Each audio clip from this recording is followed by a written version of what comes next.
আজ 25শে মার্চ, মানব সভ্যতার ইতিহাসে কলঙ্কিত এক হত্যাযজ্ঞের দিন। 1971 সালের আজকের রাতে পাক হানাদার বাহিনী নিরপরাধ নিরস্ত্র ঘুমন্ত বাঙালির উপর নির্মমভাবে গুলি চালিয়ে হাজারো মানুষকে হত্যা করেছিল। 25শে মার্চ থেকেই এদেশের মানুষের সশস্ত্র প্রতিরোধ গড়ে তুলেছিল। 9 মাসের যুদ্ধের মধ্য দিয়ে স্বাধীন হয় বাংলাদেশ। মহান স্বাধীনতা দিবসের প্রাক্কালে আমি গভীর শ্রদ্ধার সঙ্গে স্মরণ করছি মহান মুক্তিযুদ্ধের বীর শহীদদের, যাদের প্রাণের বিনিময়ে আমরা স্বাধীন সার্বভৌম বাংলাদেশ পেয়েছি। 9 মাসের রক্তক্ষয়ী যুদ্ধে লক্ষ লক্ষ শহীদ ও 2 লাখ নির্যাতিত নারীর আত্মত্যাগ পৃথিবীর মানচিত্রে বাংলাদেশ নামে একটি স্বাধীন ভূখণ্ডের জন্ম দিয়েছিল। মুক্তিযুদ্ধের এই বীরদের প্রতি আমার সালাম।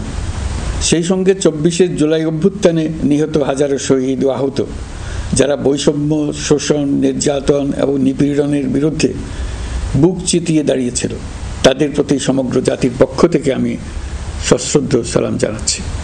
জুলাই গণ অভ্যুত্থান আমাদেরকে যে বৈষম্যহীন বাংলাদেশ গড়ার স্বপ্ন পূরণের সুযোগ এনে দিয়েছে, সেই সুযোগ আমরা কাজে লাগাতে চাই। প্রিয় দেশবাসী, পবিত্র মাহে রমজানের সিয়াম সাধনা উপলক্ষে আপনাদের সকলকে আমার আন্তরিক মোবারকবাদ জানাচ্ছি। সেই সঙ্গে সকলকে জানাই পবিত্র ঈদ উল ফিতরের অগ্রিম শুভেচ্ছা। ঈদ মুবারক।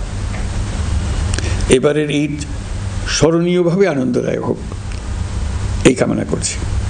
বর্তমান সরকার দায়িত্ব গ্রহণের পর থেকেই দ্রব্যমূল্য নিয়ন্ত্রণে জোর ব্যবস্থা নিয়েছে। রমজান ও ঈদে বড় চ্যালেঞ্জ ছিল জিনিসপত্রের দামের লাগাম টেনে ধরা, বিদ্যুৎ সরবরাহ নিশ্চিত করা। এই রমজানে যাতে কোনো পণ্যের দাম বেড়ে না যায় এবং বিদ্যুৎ সরবরাহ যেন বিঘ্নিত না হয়, সেই জন্য আমরা সর্বোচ্চ চেষ্টা করেছি। রমজান মাস জুড়ে সরবরাহ চেনের প্রতিবন্ধকতা কঠোরভাবে প্রতিহত করতে সব ধরনের ব্যবস্থা আমরা নিয়েছি। দেশের সকল জায়গা থেকে খবর এসছে যে এই রমজানের দ্রব্যমূল্য আগের তুলনায় কমেছে, জনগণ স্বস্তি পেয়েছে। দাম নিয়ন্ত্রণে এই প্রচেষ্টা চলমান থাকবে। প্রিয় দেশবাসী, গত 16 বছরে শেখ হাসিনা যে ভয়াবহ লুটপাট কায়েম করেছিল, আপনারা সেটার ভুক্তভোগী ছিলেন। ছাত্র জনতার অভ্যুত্থানের মুখে তারা পালিয়ে যাবার সময় এক লণ্ডভণ্ড অর্থনীতি ঢেকে গেছে। এই পরিস্থিতিতে দায়িত্ব নেবার পর অর্থনীতি পুনরুদ্ধারের জন্য অন্তর্বর্তী সরকার নানা উদ্যোগ নিয়েছে। ব্যাংকিং খাতে শৃঙ্খলা ফিরেছে। ক্রমান্বয়ে অর্থনীতির অপরাপর সুযোগগুলো ইতিবাচক ধারায় ফিরতে শুরু করেছে। এই সরকারের সবচেয়ে বড় চ্যালেঞ্জ মূল্যস্ফীতি। ফেব্রুয়ারিতে মূল্যস্ফীতি 9.32% নেমে এসছে, যা 22 মাসের মধ্যে সর্বনিম্ন। আগামী জুন মাসের মধ্যে এটি 8%-এর নিচে নেমে আসবে বলে আশা করছি। দেশের ধ্বংসপ্রাপ্ত অর্থনীতিতে স্বস্তি এনে দিয়েছে আমাদের প্রবাসী ভাই বোনেরা। অন্তর্বর্তী সরকার দায়িত্ব নেবার পর থেকে রেমিটেন্স ধারাবাহিকভাবে বেড়েছে। ফেব্রুয়ারি মাসে রেমিটেন্স প্রবাহ রেকর্ড গড়েছে, প্রায় 25% বৃদ্ধি পেয়ে $2.5 বিলিয়ন পৌঁছেছে। রেমিটেন্স যোদ্ধারা আমাদের দেশের অর্থনীতি গড়ার বীর সৈনিক। তাদের জন্য প্রক্রিয়াগত যেসব বিষয় রয়েছে, সেগুলো সহজ করে দেওয়া আমাদের দায়িত্ব। তারা যেন ভোগান্তির শিকার না হন, দূতাবাস যেন ঠিকমতো কাজ করে, এটি নিশ্চিত করার জন্য আমরা ব্যবস্থা নিয়েছি। আগামী নির্বাচনে যেন তাদের ভোটাধিকার দিতে পারি, সেজন্য কাজ করছি। পলাতক সরকারের আমলে চট দখলের মতো দেশের ব্যাংকগুলো দখল করে নেওয়া হয়েছিল। আমানতকারীর টাকাকে তারা নিজেদের ব্যক্তিগত টাকায় রূপান্তরিত করে ফেলেছিল। অন্তর্বর্তী সরকারের অন্যতম কাজ ছিল ব্যাংকিং ব্যবস্থায় আস্থা ফিরিয়ে আনা, আমানতকারীর স্বার্থ রক্ষা করে নিয়ম শৃঙ্খলা প্রতিষ্ঠা করা, হিসাবপত্রে বিশ্বাসযোগ্যতা স্থাপন করা। ব্যাংকিং ব্যবস্থায় আস্থা প্রতিষ্ঠা করা গেছে, এর ফলে অর্থনীতিতে শৃঙ্খলা ফিরেছে। অন্তর্বর্তী সরকারের অর্জনগুলোর মধ্যে এটা ছিল খুবই গুরুত্বপূর্ণ। গত সরকারের লুটপাটের মহোৎসবে গত 15 বছরে $234 বিলিয়ন পাচার হয়েছে। এটা আমরা জানি। কত রকমভাবে পাচার হয়েছে তাও জানার বিষয়। অভিনব এক একটা পদ্ধতি ছিল। পাচারের একটা পদ্ধতি সবাইকে হতভম্ব করে দিয়েছে। এই পাচার হয়েছে বিদেশে অধ্যয়নরত সন্তানের কাছে টাকা পাঠানোর নামে। তিনি সন্তানের লেখাপড়ার জন্য এক সেমিস্টারের অর্থাৎ 3 মাসের খরচ বাবদ অফিসিয়াল ব্যাংকিং চ্যানেলে পাঠিয়েছেন $3,33,00,000, অর্থাৎ প্রায় 400 কোটি টাকা। পাচারের এর চাইতে বেশি তাক লাগানো পন্থা আর কি আছে, তার কোনো সীমা আছে বলে আমার মনে হয় না। আইন, নিয়ম, নীতির জায়গায় যখন হরিলুট প্রতিষ্ঠিত হয় তখন এমন সব কিছুই সম্ভব।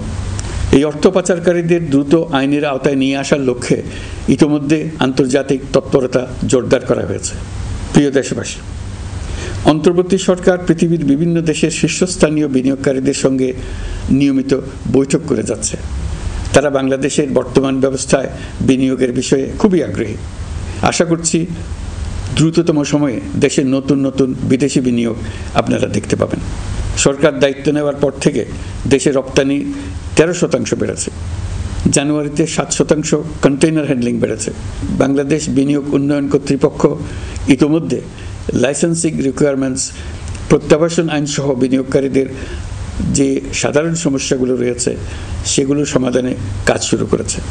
বাংলাদেশ বিনিয়োগ উন্নয়ন কর্তৃপক্ষ আগামী মাসে ঢাকায় 4 দিনব্যাপী আন্তর্জাতিক বিনিয়োগ সম্মেলন করছে। বিশ্ববিখ্যাত অনেক বিনিয়োগকারী এতে অংশ নেবেন। ইতিমধ্যে DP World, Singapore PSA, AP Moller Maersk কয়েক বিলিয়ন ডলারের বিনিয়োগের প্রস্তাব করেছে। অন্তর্বর্তী সরকার দায়িত্ব গ্রহণের পর থেকেই স্বতঃস্ফূর্তভাবে পৃথিবীর সকল সরকার আমাদের প্রতি বন্ধুত্বের হাত বাড়িয়ে দিয়েছে। এটা শুরু হয়েছিল গত সেপ্টেম্বরে জাতিসংঘের বার্ষিক বৈঠকে। আপনাদের মনে আছে বিশ্বের সরকার প্রধানরা কীভাবে আমাদের সঙ্গে আগ্রহ নিয়ে দেখা করতে এগিয়ে এসছে। তারপর থেকে যে কোনো সম্মেলনে গিয়েছি, দেখেছি আন্তর্জাতিক নেতৃবৃন্দের আগ্রহ কীভাবে ক্রমেই বেড়ে চলেছে। জানুয়ারি মাসে সুইজারল্যান্ডের ডাভোসে গিয়েছিলাম। এই সম্মেলনে 47টি পৃথক ইভেন্টে আমার অংশগ্রহণ করতে হয়েছে। বিভিন্ন দেশের সরকার প্রধান, মন্ত্রী, বিশ্ব বাণিজ্যের নায়করা, জাতিসংঘের মহাসচিব, জাতিসংঘের বিভিন্ন সংস্থার প্রধানদের সঙ্গে বৈঠক করেছে। তারা আমাদের পাশে থাকার জন্য আন্তরিক আগ্রহ প্রকাশ করেছেন। সম্প্রতি আমি সংযুক্ত আরব আমিরাতে গিয়েছিলাম। তারা বিগত সরকারের সময় আমাদের ভিসা বন্ধ করে দিয়েছিল। আমরা সেই দেশের ভিসার দরজা খোলার চেষ্টা চালিয়ে যাচ্ছি। তারা আশ্বাস দিয়েছেন তাদের দিক থেকে সকল আনুষ্ঠানিকতা সম্পন্ন করে ভিসার দরজা উন্মুক্ত করবেন। আমি আশা করছি সেটা দ্রুতই উন্মুক্ত হবে। আমি সংযুক্ত আরব আমিরাতকে আমাদের দেশে শিল্প কারখানা গড়ে তোলার জন্য একটি শিল্পাঞ্চল করার প্রস্তাব দিয়েছি। তারা এই বিষয়ে আগ্রহ জানিয়েছে।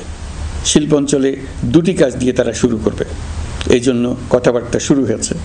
প্রথমে মুসলিম বিশ্বে সরবরাহের জন্য একটি হালাল গোশত প্রক্রিয়াজাত করার কারখানা করবে। এরপর মৎস্য প্রক্রিয়াজাতকরণের জন্য কারখানা স্থাপন করবে। তারা আমাদের নতুন সামুদ্রিক বন্দর পরিচালনা করার জন্যও আগ্রহ জানিয়েছে। প্রিয় দেশবাসী, বিশ্ব মানচিত্রে বাংলাদেশকে অনন্য উচ্চতায় নিয়ে যাওয়া আমাদের অন্যতম লক্ষ্য। এই লক্ষ্যে আমরা আসিয়ানের সদস্য হিসেবে যোগদান করার বিষয়ে আগ্রহের কথা জানিয়েছি। এই বছরের শুরু থেকেই মালয়েশিয়া আসিয়ানের চেয়ারম্যানের দায়িত্ব গ্রহণ করেছে। মালয়েশিয়ার মাননীয় প্রধানমন্ত্রী আনোয়ার ইব্রাহিমের সঙ্গে এই বিষয়ে কথা হয়েছে। তিনি আমাদের আবেদনের প্রতি সমর্থন জানিয়েছেন, আমাকে মালয়েশিয়া সফরের আমন্ত্রণ জানিয়েছেন। আমি এই আমন্ত্রণ গ্রহণ করেছি। মালয়েশিয়া রোহিঙ্গা সমস্যা সমাধানের জন্য জাতিসংঘের সম্মেলন আয়োজনের দায়িত্ব নিয়েছে। আমাদের দেশ থেকে শ্রমিক নিয়ে যাবার ব্যাপারে যে সমস্ত সমস্যার সৃষ্টি হয়েছিল সবগুলো সমাধানের জন্য আন্তরিকভাবে তারা কাজ করছে। আগামীকাল 4 দিনের সফরে আমি চীন যাচ্ছি। প্রেসিডেন্ট শি জিনপিংয়ের সঙ্গে আমার বৈঠক হবে। চীনের বড় বড় ব্যবসায়িক প্রতিষ্ঠানের সিইওদের সঙ্গেও বৈঠক করব। পৃথিবীর সর্ববৃহৎ চাইনিজ সোলার প্যানেল নির্মাতা প্রতিষ্ঠান লংজি বাংলাদেশে কারখানা স্থাপনের আগ্রহ জানিয়েছে। আমরা তাদের সঙ্গে কাজ করছি।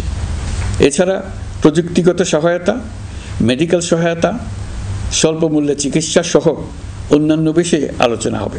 তারা আমাদের দেশ থেকে আম, কাঁঠাল ও পেয়ারা আমদানি করতে চায়। এটা খুব দ্রুতই শুরু হবে।